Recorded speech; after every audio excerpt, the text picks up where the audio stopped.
What's up, ladies and gentlemen of YouTube? Boogie2988 coming at y'all. I was getting to the power of the internet. And this is my rambling series, this is my vlogging series, where I just talk about life, the universe, things that are particularly interesting to me. I hope you enjoy that kind of thing. If you don't, know that I made a lot of content that's not this over the last few months, and not a lot of people have been seeing it.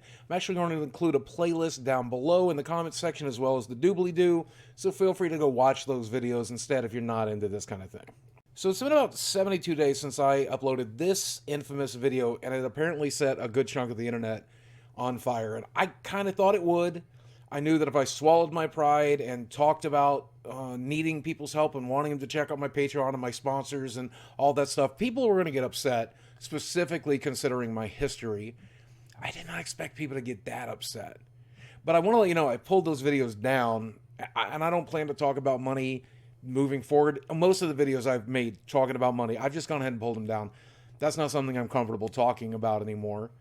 But I do want to talk about the impact that video had in my life since then. Since that video dropped, obviously we've been going through the holidays, which is often difficult for people with trauma, especially family trauma, right? Then I got finally confirmed that I do have that rare blood cancer, and I have fought off COVID, and I've been dealing with the internet memeing the shit out of me, and it's been all right. I'm really surprised by that, but I've been handling it really okay. A lot of that I give the credit due to my therapy and my therapist, because he's done a wonderful job. And I've talked about him previously, like he works with children who are currently being abused and recovering from it, works with adults who have been abused. He knew me all too well, knew my issues all too well. And when it comes to the other stuff he didn't know much about, like the internet, he's been quick to learn. So it's been pretty fascinating stuff. The reason I think this therapy is working so well is because we don't focus on my past or the trauma in the background. What we're talking about is my future and focusing on cognitive behavioral skills that help me cope with the life I've created and cope with the brain and body that I have, and just getting better. And it's a lot of life lessons I probably should have learned as a kid, but no one was there to teach me. It's stuff I should have learned as an early adult that I'm now learning at the ripe old age of 48. That's really embarrassing to put in the video. I probably still will, though. I have the option of not putting that in, but I probably still will. Normally this time of year, I would be focused on all the negative things, like, you know, my parents being gone, or my brother and my sister, we not really talking, or my marriage failing, stuff like that. I would do the poor pity me victim thing in my own head and just complain and whine about it. Instead, this year, I'm focusing on the things that I do have, like a nice Christmas tree, a nice house, friends to give gifts to and get gifts from, my beautiful dogs, a warm place to sleep and eat and be alive. And like, that's the biggest thing. I think I'm finally excited and happy that I'm still alive, because I'm facing so many comorbidities at this point, and I'm a 48-year-old man who, by some miracle, has been morbidly obese his whole life and is still alive. That's something we're celebrating as we ring in the new year and get through Christmas, right? Tell me I'm wrong. The power of therapy, I guess, because in, 2018 Christmas, I couldn't wait to die, and now here I am in 2022. I'm glad to still be alive. That's worth paying for, right?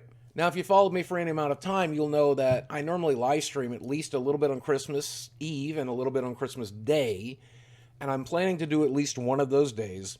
Now, I might have plans, so I'm not sure exactly when it's going to happen, but I promise, since I know so many of you struggle with the holidays because you don't get to see your family, because you're in another country, because you're alone, because you're orphaned, because of whatever, I like to spend a little bit of time with you and help some of that time pass. So targeting Christmas Day, I'll do it here on YouTube. Keep an eye out for it.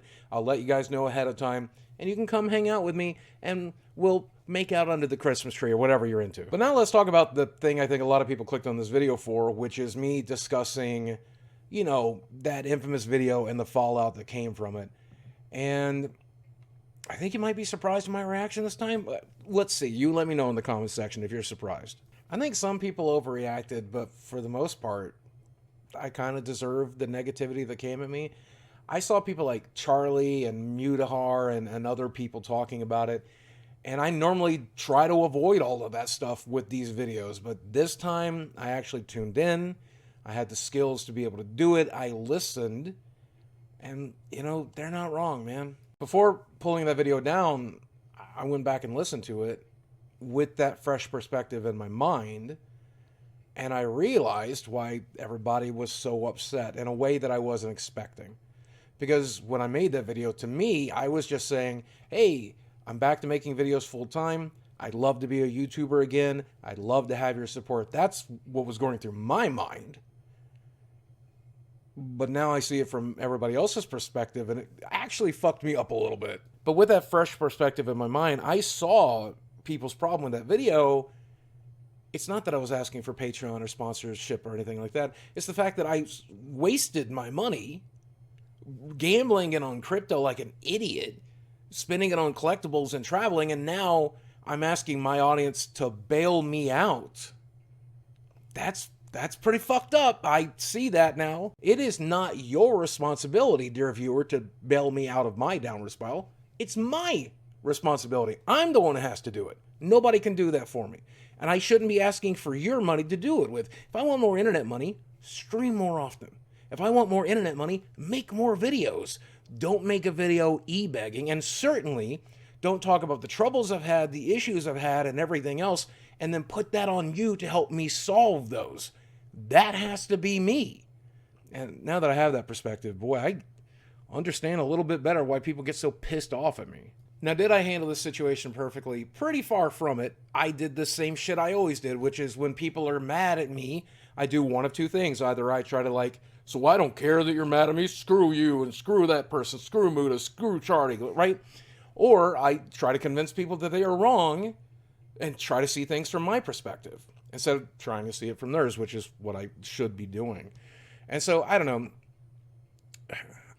Muda, Charlie, anybody else who saw, mean things I said about them, you were right to call me out on my shit. And for one of the first times ever, I've been able to listen. So I think that's a good thing.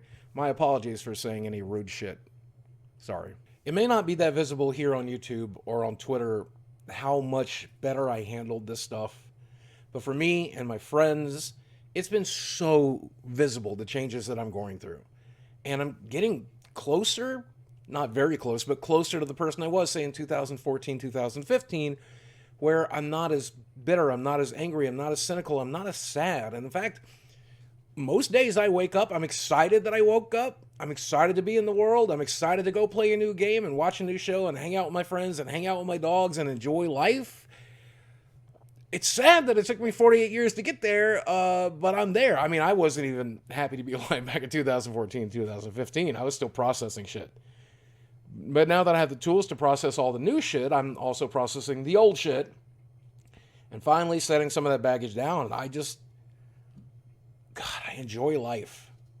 So cheers to that, huh? Life will continue to do to me what it has always done, what it does to everybody, right? We all get our hearts broken. We all bury people we love. We all get sick. We all die. That's a thing that we just have to deal with, right? And I'm finally getting the tools in place to be able to handle that stuff and so much more. And I'm kind of excited to see what tomorrow brings, right? Whether it's good or whether it's bad. I'm still excited. If it's good, great. I'd love some good stuff to happen. If it's bad, though, I finally had the tools. I've been working out mentally, not as much physically recently, but mentally, I've been getting there, man, and I've got the tools. I'm on 1, 2, whatever it is. You got a stroke for me? You got a heart attack for me? I'll survive. I'll kick its ass. I got health insurance. Let's go! Or who knows? Maybe that's just another manic episode. I don't know. But I'm glad to be here, and I'm glad I'm experiencing it during Christmas, because depressing Christmas sucks. Manic Christmas, not so bad. So what about you? How are you handling the holidays this year? How'd you do on your midterms? How's the work crunch going? What about plans to go see your family and friends? What do you got going on? What did you want for Christmas? What did you give to people you love? Let me know in the comments section down below. I love seeing it. If you're on Twitter, tweet me your Christmas pics. I love to see them. It always makes me so happy to know that you're happy. That said, guys, as always, thanks for watching. I love you very much, and I will speak with you again soon.